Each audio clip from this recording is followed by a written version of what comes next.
Hi everyone, today I'm going to show you how to run an email campaign for a B2B Saas business from start to finish. So if you want to see the whole funnel, the entire process, stick around for the whole video. So first of all, we need to set up infrastructure. Back in the day, we used to be able to send basically unlimited emails for every email account that you have. You could send 200-300 a day, never get flagged in spam, there'd be no problems. Around 9 months ago now, that's all changed. We can only send a fraction of that per email account, and settings on the infrastructure, DMARC, DKIM, all that stuff, needs to be set up correctly. Otherwise you will end up in spam, and you might end up in spam anyway. It's a huge risk. So, first of all, I use a platform called MailDoso. MailDoso basically automates the setup of your entire email infrastructure. So creates email accounts, creates domains, takes care of all the settings required, DMARC, DKIM, SPF, points your subdomains back to your website. So if a prospect Googles the domain on the email, they get pointed to the correct website. Takes care of everything. Scales very, very well. I can set up 150, 200 email accounts within about an hour. Very fast. So that's the platform I use. Couldn't highly recommend it enough. Then you want to reverse engineer your goals to figure out how many email accounts you actually require to hit those goals. So in this case, I am taking a fairly straightforward funnel. I have benchmarked myself at 10 meetings that I want per month, right? That's the goal, 10 meetings held per month. The interest rate I've used here is 3%, which is, pretty good, decent, fairly achievable interest rate. The next step is the show rate. So just because someone is interested in our email and they, respond positively, doesn't necessarily mean they're going to jump on a call. So 80% of people show up, fantastic. You can do things to, influence that and improve that. Things like sending automated reminders, text messages, all that stuff. Now this formula here is going to tell me how many leads that I need to work per month to actually hit that goal, right? So that formula is there. This breaks it down into a week. I just simply divide it by 4, that's fine. Now the sequences that you're going to use. I've done an 8-day or 8 business day sequence. So every 2 days, an email sends, right? So first day it'll send, it'll have a break, the next day it'll send the follow-up, and so on and so on. There's 4 stages to my sequence, so the total number of business days is 8. I wanted to figure out how many sequences I can then fit into a month, which is 2.8 sequences that cycle through per month. And I know, no one really knows this number, but this is the number that I've landed on. I send 20 emails per day per email account. And that's to avoid being marked as spam for the most part. So the total number of emails that I'll need to hit my target is 20 by 267 divided by 8 divided by 2.8 sequences gives me 5 emails to hit that 10 number, right? So that's sending 100 per day. Fantastic. Now, what's this next part? Some emails, regardless of how good your setup is, regardless what tech you use, email copy, spam words, all of these things come into play. Eventually an email is probably going to burn out and it's going to be identified as spam by Google, Microsoft, and other ESP providers. So my recommendation is to actually purchase and set up 2 times the required number of emails in order to swap them out periodically when they do burn and essentially are marked as spam. So you always have 2 times the number of email accounts ready to go. So when something does happen, it gets flagged, you notice a drop in reply rates and interest rates, you can rotate them accordingly. So that means you need 10 emails set up. Great. How many domains is that? Within MailDoso, and I think this is a good rule of thumb as well, there's 4 email accounts associated with 1 domain. So that's sending 80 real emails per day per domain. That's also a good ratio to know. So the total number of domains required in this case would actually be 3, just to be safe. So that would cover you for 10 email accounts, and you'll probably have 2 left over. So you'd probably go with 12 because Maildoso will automatically set up 4 emails per domain. So now that you have the number of emails that you require and the number of domains, I would go to Maildoso and get everything set up. I'm not going to take you through that on this video. Next would be to define your ideal customer profile. So there's 2 main components when you're list building. There's company firmographics and contact demographics. So company firmographics, pretty straightforward. Types of industries that you want to target, size of companies on employee counts. Annual revenue isn't a great metric. The data that exists out there in platforms like Crunchbase and Apollo and ZoomInfo and all that stuff isn't necessarily very accurate. I use employee count as a proxy for that. Then contact demographics. Which functions are you targeting? What job titles are you going after? What seniorities are you targeting? C-suite down to managers or developers, right? Depends on the product. So you want to get really tight on those. And because, my ICP and my customer profile is B2B SaaS startups. So oftentimes in B2B SaaS startups specifically, there's quite a lot of questions to be answered given that you're early stages most of the time. So there may be ambiguity around what's the highest fit industry we should target, or what's the best function we should target. If you're a cybersecurity startup, are you going directly to cybersecurity folk, or are you going to the risk, compliance, governance folk? The more questions you have, the wider the ICP needs to be, because you need to experiment more. We don't know yet who responds best to your messages and how they react when we're actually on a call. So designing your list to include all the relevant necessary tests is very important at this stage. Now for me, I target startups. Pre-seed through to Series A, they can be bootstrapped as well. Typically, I have 2 types of lists. So I have founders outside of the US and founders inside of the US because they are a slightly different persona for me. So I use Crunchbase is one of the main platforms I use. I also use Traction, and that is to just get the list of companies. These 2 databases have very good information on funding because they are primarily used by VCs and investors. So things like headquarters location is going to go in here. Types of industries I want to go after. I basically include every type of B2B software possible. You can see 54 more here. Number of employees, I limit it to 50. Most of the time people are looking to expand into the US pre kind of 50 people. So that's just the cap that I've used so far. And funding is a good trigger for me. So they've just been funded. Anywhere from pre-seed to Series A. They've got a bit of money in their pocket. They're looking to expand and invest in growth. And here's the funding types here that I use. Now I would go ahead and export these results to a CSV. And what I'm going to do is make sure that the company website is here, because I'm going to take those company websites and put them into Apollo to go and find the right people to talk to. So right now I've used Crunchbase, but I would usually use a combination of Crunchbase and Traction to go and get the right companies to target. In my case, it's startups. Now I want to find the right people. So I speak to founders only, basically founders, CEOs, co-founders, that sort of thing. So I want to search for those guys. First of all, I would paste in the list of websites into include list of companies. So that could be 1,000, 2,000 websites, whatever you got. Then I want to put in the job titles. So founder, CEO, and you want to be careful here.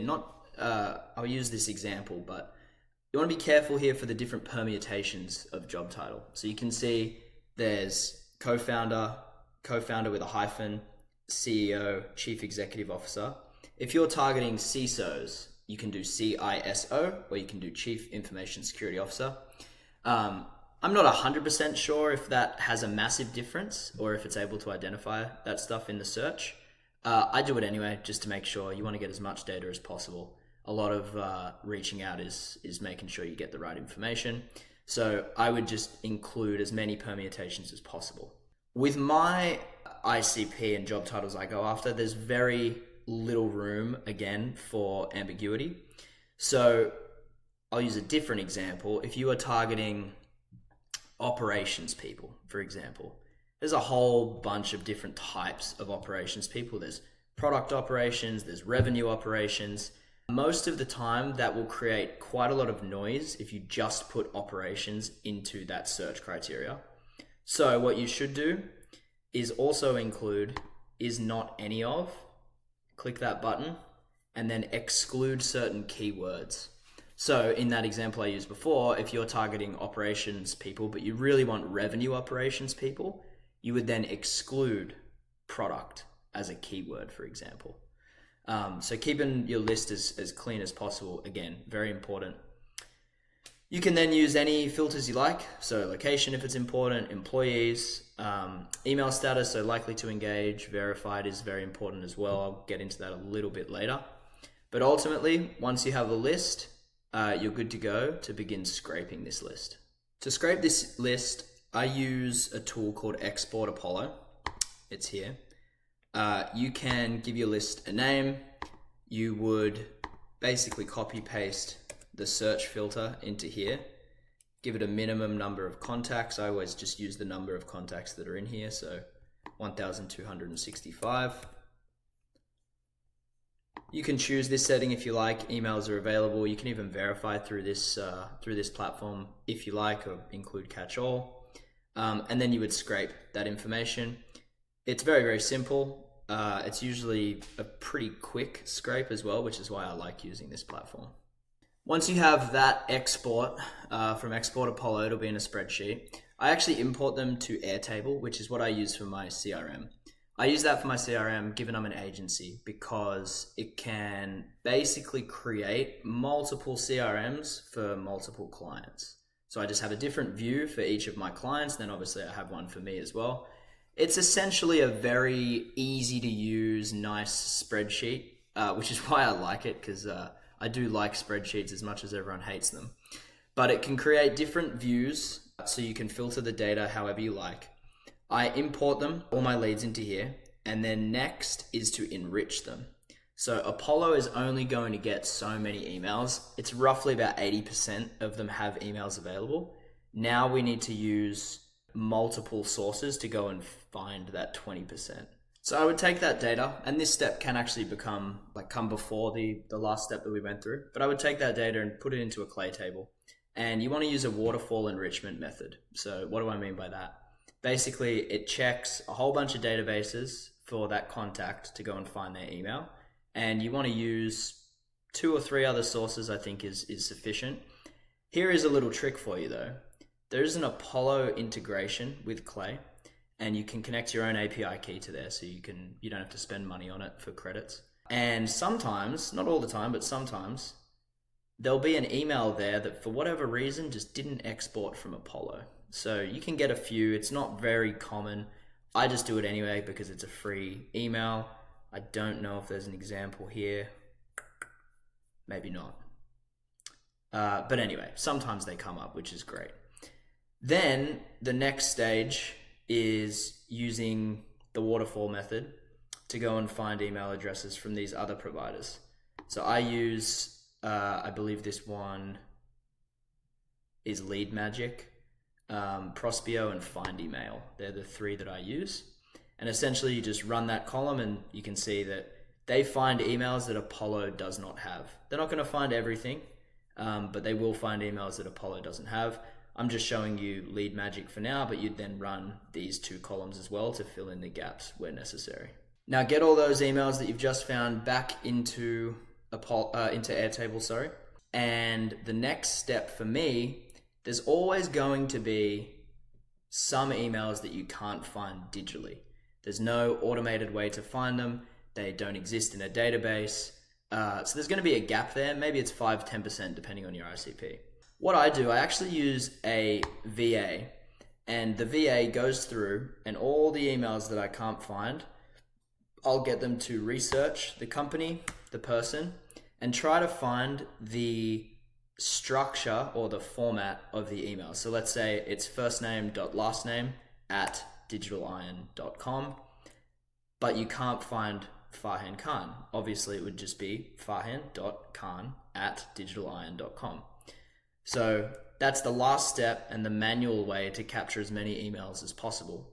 Here's the difference as well. I don't think every single agency or every single startup or every single company doing outreach has this step. So it's very, very important, because these are the guys that potentially don't have an inbox flooded with outreach that are probably more likely to read your email and convert. So once you have all of your ducks in a row, all your data in a row, we need to verify. I have 2 steps of verification. I use a tool called Never Bounce. You essentially upload all of these emails into the platform, and it spits out a result, whether it's invalid, valid, accept all this stuff.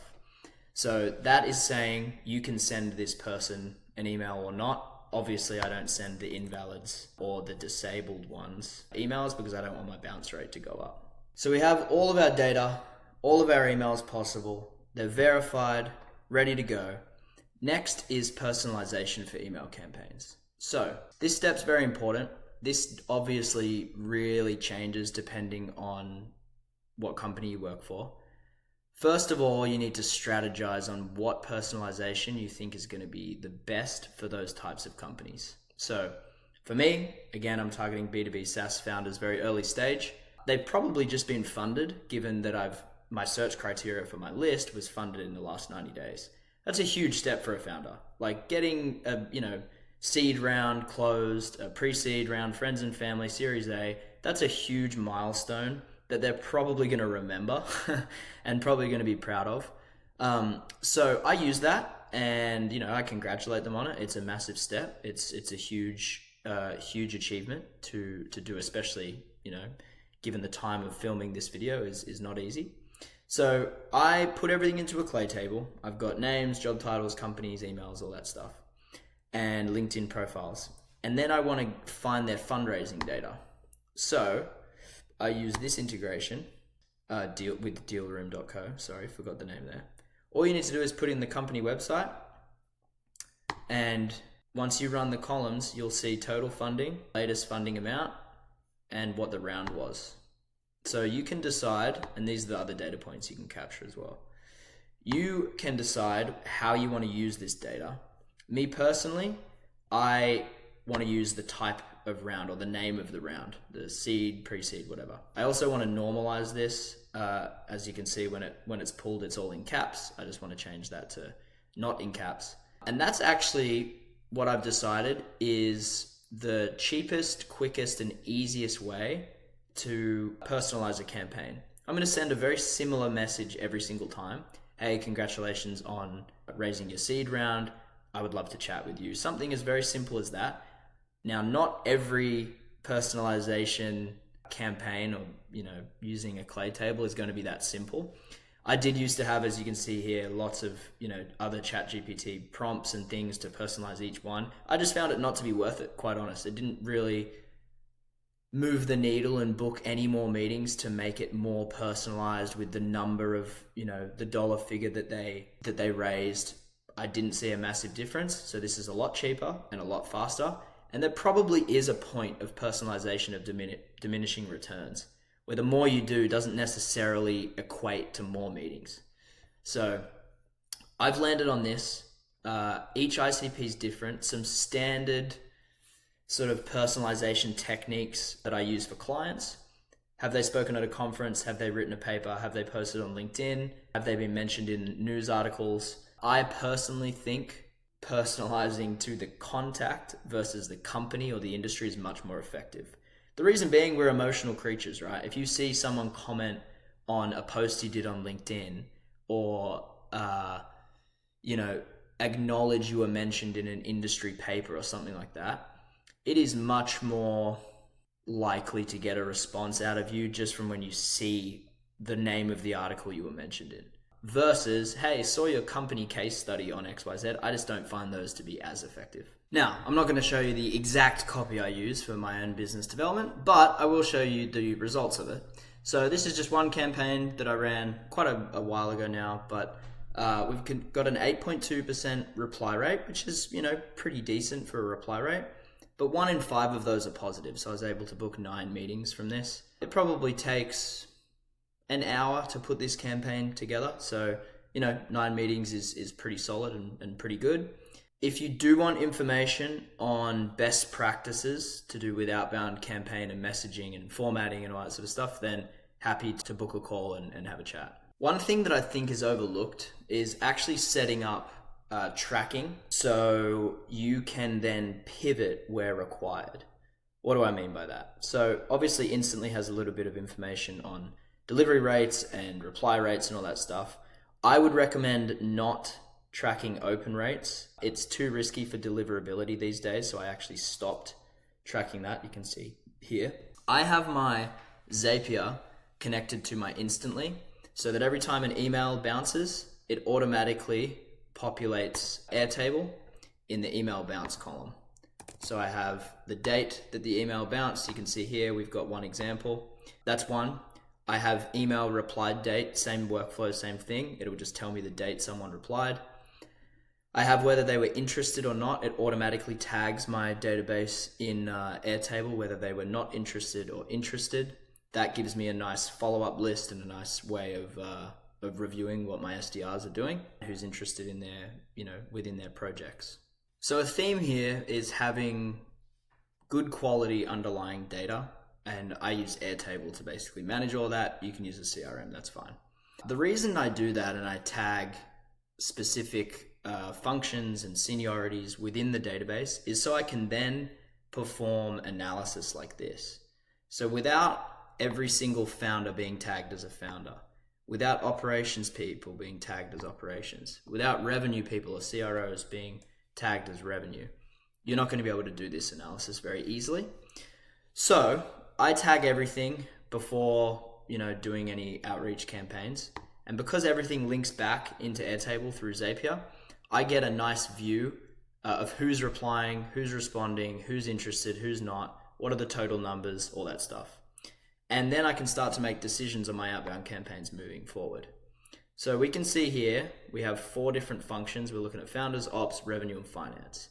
The real number we care about is this, interest rate.